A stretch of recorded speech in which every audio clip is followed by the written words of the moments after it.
fish of Nachshon that he went in. And the second thing was what?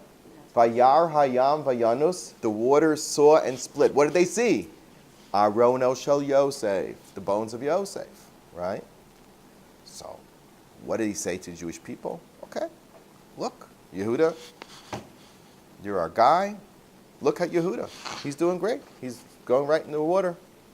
Nachshon ben Aminadov. And we have Yehuda. What's the other piece that we need? Yosef. We got Yosef and Yehuda together. We're all set. And what is the symbol of Yosef? Sure. So you want one physical leader, and then you want some sort of spiritual power behind you, maybe not so visible. So we're going to make the image of a shore, the image of Yosef HaTzadik. Nothing wrong with that. Is that kosher? Very kosher. Very kosher. Didn't Moshe put up snakes also to tell them? And the Mishnah in Rosh Hashanah says, they looked at the snakes and they davened into Hashem. So they'll look at the shore and they'll remember the tzidkus of Yosef, and they will remember, what else will they remember? The chet of Mechiras Yosef.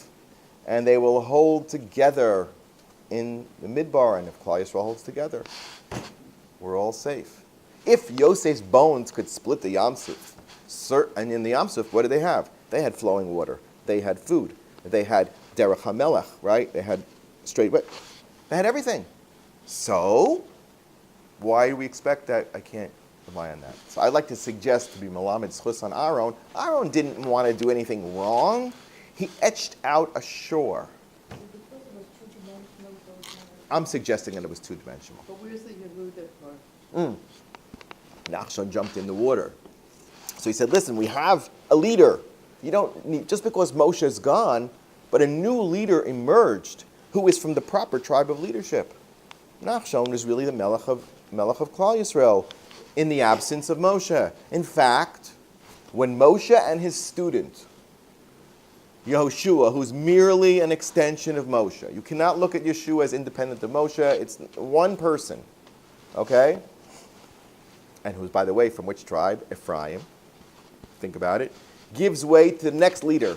When Yeshua dies, Klal Yisrael goes to the Urim V'Tumim, to Levi, and says, all right, who's going to lead us next? And what did it say? Yehuda Ya'aleh. Yehuda's going to lead us. Because Yehuda's always the leader, waiting in the wings. The prelude to Yehuda is always the sons of Yosef. And where is the biggest part of that story? The Mechiras Esther. Because Mechiras Esther, it was the children of, well, the daughters, the children of Rachel. The counterpart to Yehuda. The children of Rachel as opposed to the children of Leah. And Binyamin. And like I said, remember that lady who got elected to Congress? What's her name? Tlaib? I think they caught her stealing money. I hope so. I hope so. She is the representative to Congress from Palestine. That's who she is. She is. She's the representative of Palestine to the U.S. Congress. That's who she is. Oh, scary stuff. She is Soros big time, and she doesn't keep her mouth shut either. She is the most famous person in Congress. Her and this other one, and they got the three ladies, the trio of doom. What's her name? Her and Linda Sanser, and the other one, Pelosi, Nunu. Yeah. So the representative of Palestine said, of course, Congress favors Israel. I don't know how much longer, but it favors Israel because they give money. Shkolim. They give shkolim they buy their votes. Okay, so she said, it's all about the Benjamins. What are Benjamins? Benjamin Franklin's. $100 bills, which is the currency of America. She says, it's all about the Benjamins. I'll say, it is all about the Benjamins. It is. Which Benjamins? Esther, Mordechai, and who knows Netanyahu, if he'll emerge, which way he'll go.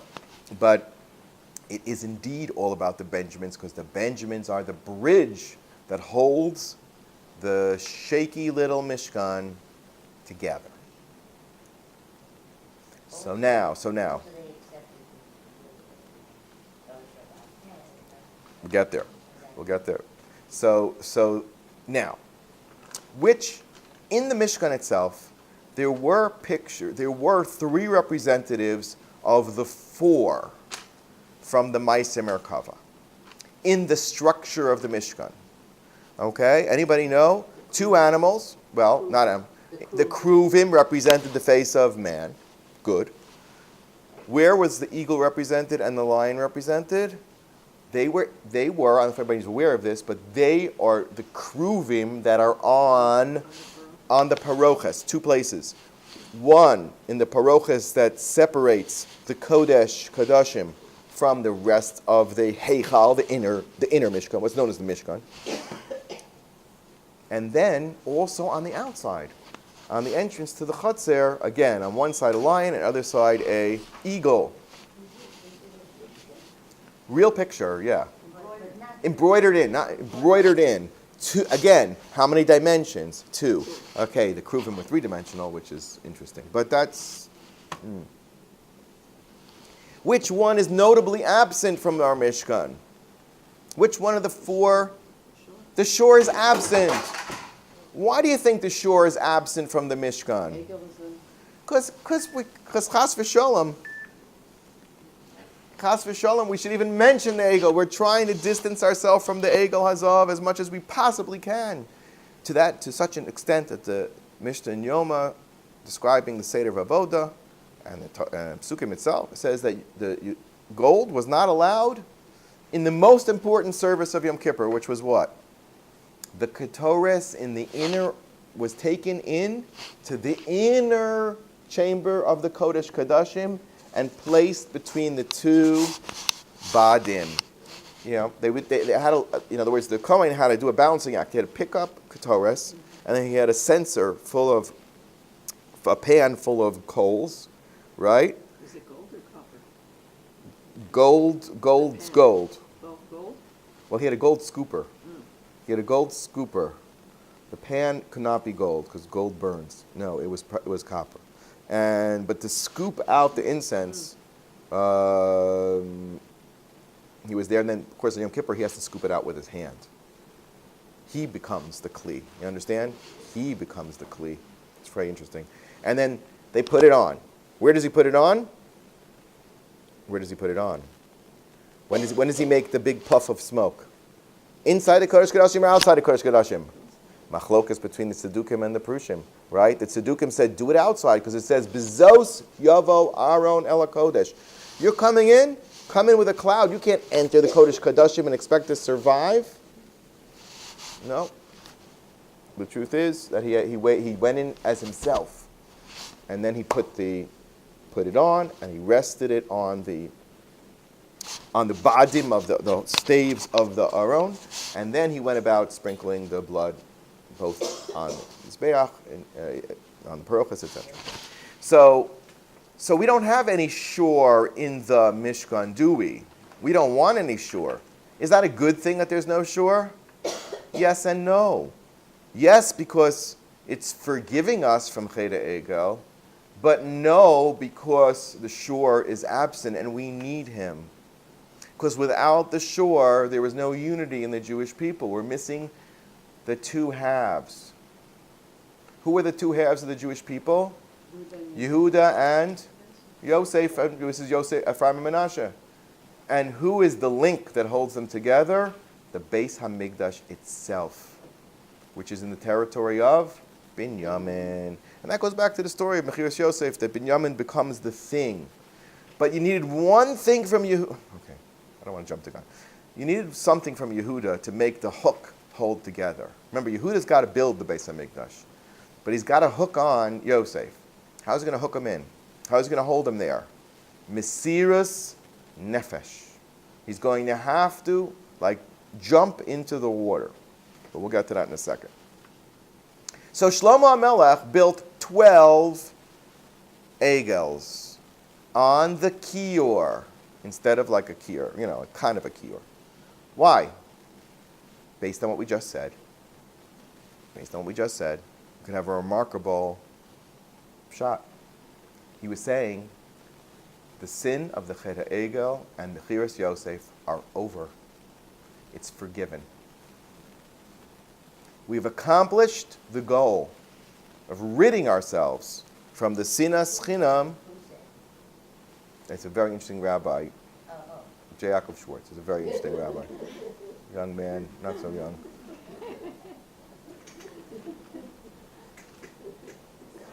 I'm sorry if I said something that's not quoted beferish somewhere. It's my thought.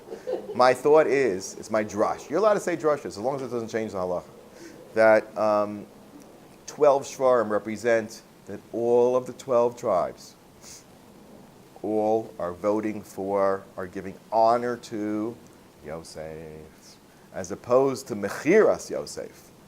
We now have Yosef as the foundation of a big bore. A bore rake, she'ein bo mayim. Guess what? Now it has mayim. That's my take on it. Bor sheyesh bo mayim. What's mayim? Mayim is Torah. Mayim is anivus. Mayim goes down. That's why Torah goes to the humble. It's the source of kedusha. Another type of bor is a mikvah. That's a source of holiness of Jewish people. We've turned it from a place of nechashim and akravim, which bite each other, accuse each other, call out each other, steal from each other, hurt each other, into a place of utter unity. An incredible, incredible statement. And says, now we have completed the chariot of Hashem, because we've got the kruvim, and we got the eagle, and we got the lion, and we also have now the shvarim. Now, one more little wrinkle to this is that the women brought the original copper, right? And that was a great act of mesirut nefesh to what? To join with their husbands. It's not easy to achieve ahavas chinam. Sinas chinam is obvious. Ahavas chinam is an achievement. It requires mesirus nefesh, and a lot of conviction, and a lot of inspiration, and a lot of emunah. Otherwise, you won't bother. You won't bother. You have to have a higher calling. So that's what I think it's all referring to. Hence, there was no Mishkan with a shore, but the Beis HaMikdash had 12 of them. All right? So now, and that's what Aaron was thinking. He says, I'll give them Yosef, and that'll be good enough. But comes along Micha, Pesel Micha, who represents the Jew from Shevet Dan, who was far and distant, behester upon him, right? And it says that he came across the Yam Suf, and Hashem made him wanted to kill him right there. And he had his own path. He was like the last guy through the Yam Suf, along with two more friends known as Dasam and Aviram. They had their own little last ferry through the Yam Suf. Gee, thanks to torment Moshe and to torment Aaron. Gee. But that's the way it goes, because it is a process. It is a process. It is not simple or move on me'elav. All right, so now, based on this, we can understand a little bit about the shkolim. And by the way, Haman says, I'll take away, oh, you're learning about shkolim, Mordechai? Ah, shkolim means 2 shkolim. Why 2? Why 2 half shkolim? Because that links the Jewish people together. I'll give a half a shekel, you give half a shekel. He doesn't want whole shekels. We don't want whole shekels. We don't care about whole shekels. We don't even want whole karbonos ki'ilu. We don't count those. That doesn't count. What counts is the silver, what's counted, is the silver that holds together the structure of the Mishkan. That's what we want. We got to hold Klal Yisrael together. And there's two parts to that. One is the Mishkan, and one is the Chatzir. Now, interestingly, which was built first? If you were building, and this goes to the machlokas between Bezalel and Moshe, right? Bezalel and Moshe argue. Now, technically, Bezalel was from which tribe? Hur, right? Hur is the son of Miriam. Who did Miriam marry? Oh, Caleb. Caleb and Yefuneh. From which tribe? Yehuda. Okay? So Hur represents Miriam and Yehuda. This is where the women's thing comes together, by the way, very importantly. Because Miriam is the antidote to the Chet HaEgel, which is why the killing off of Miriam's child, grandchild, is the door that opens the door to Chet HaEgel. Because what did Miriam do? The same thing that she saved the same thing. She saved the children. What did she do? She said, Amram and Yocheved, you have to have more children. I don't care about the decree. Yours shalcha gadol mishalo. You're killing out the boys and the girls. And where Paro is only trying to kill the boys. Same idea as the Shiur, which held the Jewish people together, right? And I think that's why Shlomo chose that as the symbol of the tikkun of Klal Yisrael reconciliation, the Shiur, the water thing, because that's what it really represents. We're going to have to work hard to hold it together. We're going to have to say, Ani no'am mimcha, I'm beautiful, you're beautiful, all the messages that can link people together. So which would you have built first, the Chatzer or the Mishkan? If you were building it, now Moshe Rabbeinu, how to put it together? Which does he put together first, the Mishkan, the inner thing, or the outer thing? The answer is, he puts the Mishkan together first. What? If you were building it, wouldn't you build like the outer courtyard, then you go inside, you get a nice courtyard, and then you build the Mishkan, right? In fact, Moshe had a whole argument with Bezalel. Bezalel said to Moshe, you gave me instructions to build an aron and a shulchan and a menorah. I can't do that. He goes, why not? He goes, because where am I going to put them? I'm not going to make a menorah until I have some place to put it.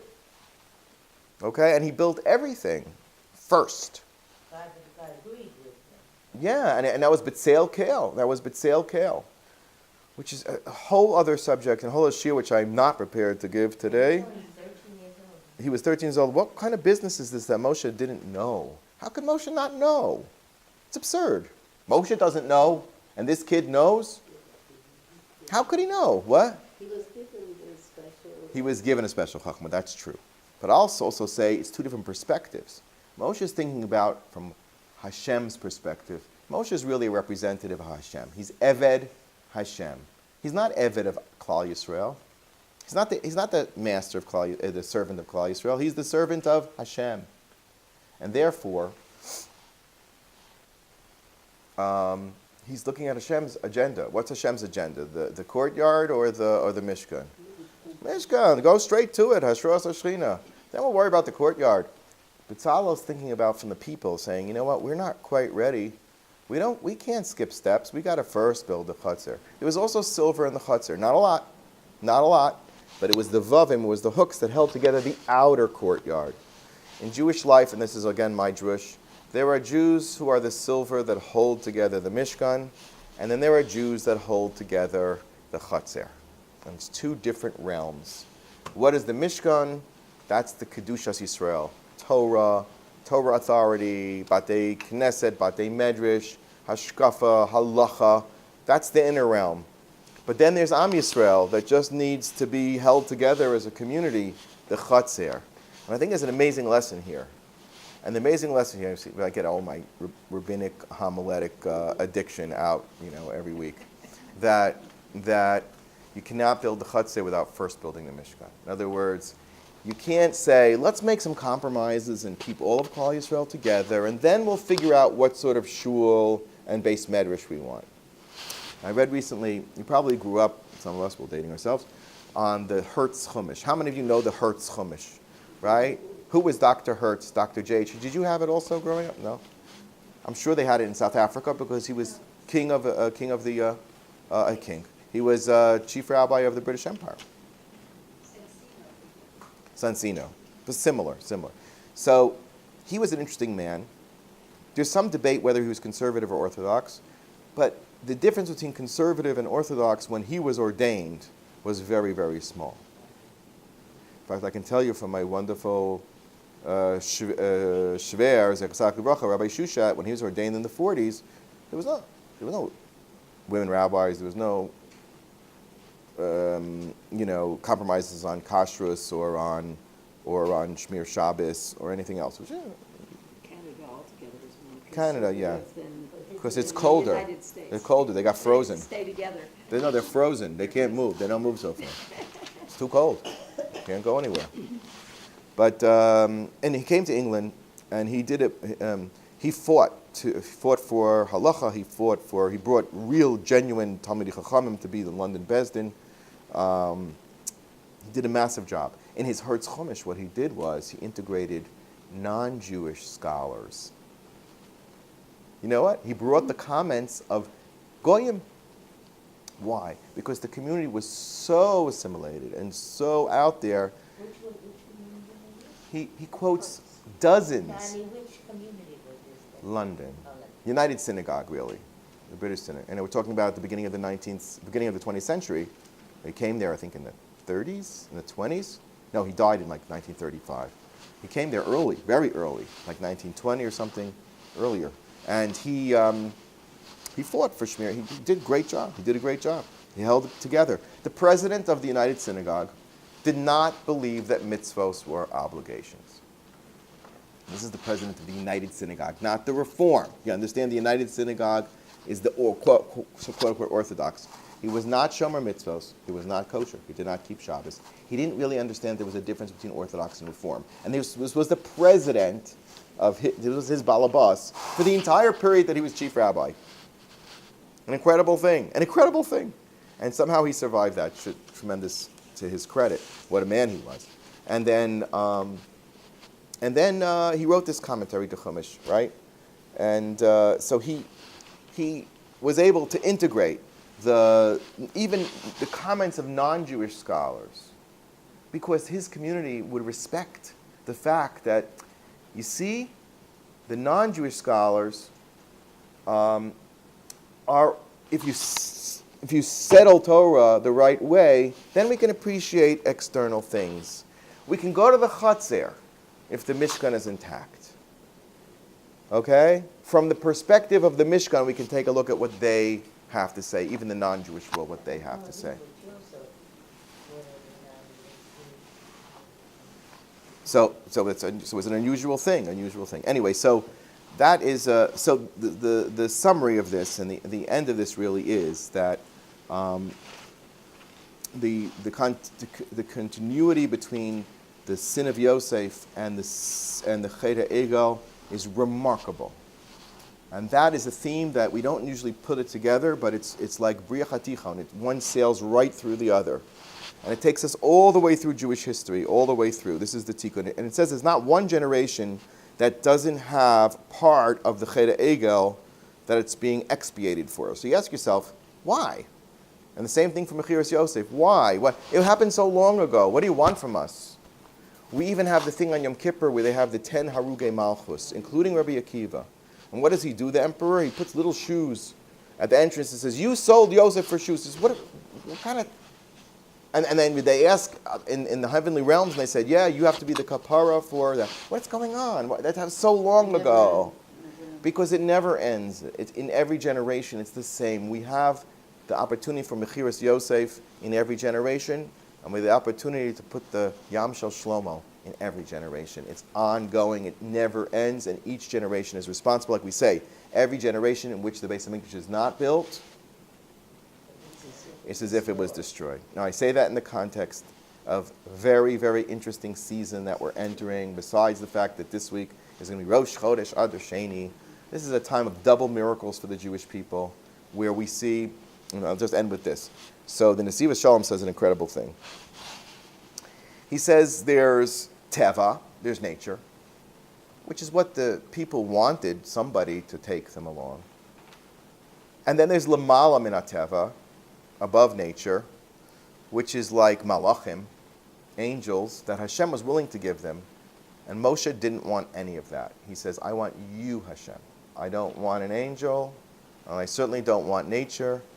I want Lamala Mi Lamala Min HaTeva. You got, there's Teva, Lamala Min HaTeva, and Lamala Min HaTeva. And how do you get to that level? when we've exhausted all our zchuyot, when whatever mitzvos and whatever schusim we have fail us, and we're given all the compassion in the heavenly court, like they did in the time of Purim, and still the Jewish people don't seem to be worthy of the Shekhinah being part of them, with Mechiras nefesh, like Esther did. She threw herself and said, Kashir avadati avadati, same thing that Nachshon did. Mechiras nefesh Hashem will listen to. We got to push. If all else fails, just say, I don't care about the system. I don't care about the divine judgment. I'm not even looking for a lawyer of mercy. Just Hashem. That's it. We're getting together and we're going to scream and we're going to do what we can by Mechiras nefesh. Now, here's my comment.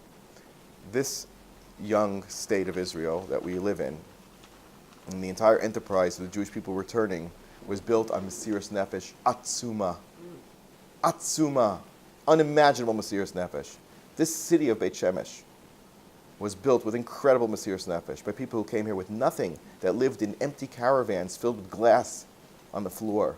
And it was too hot to sit inside of them during the day. So they sat outside. And they were happy. And they were unified because they had a great cause. Because they were building Eretz Yisrael again against all odds, against those who wished to exterminate us, against Haman Mamish, and responding to Haman. Responding to Haman. So, in our generation, they don't quite see that. The Mechiras nefesh levels are not quite the same.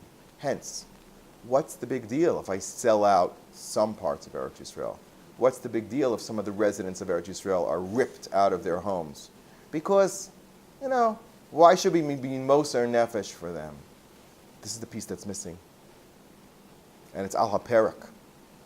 And I don't know almost of anybody except the Lubavitcher Rabbi, who himself was moser nefesh for every single Jew, also believed that you had to be moser nefesh for every inch of Eretz Yisrael that was occupied by a Jew, of course. And we need to understand that that's what's going to get us through. The elections that are coming up and the whole Maisa that's going with America and the peace plan, everything. All we have to do is we have to respond and say, Kadosh Baruch Hu, the Mechiras nefesh we came, Mechiras nefesh we're going to stay, and Mechiras nefesh we're going to flourish. Brazen Hashem. Okay.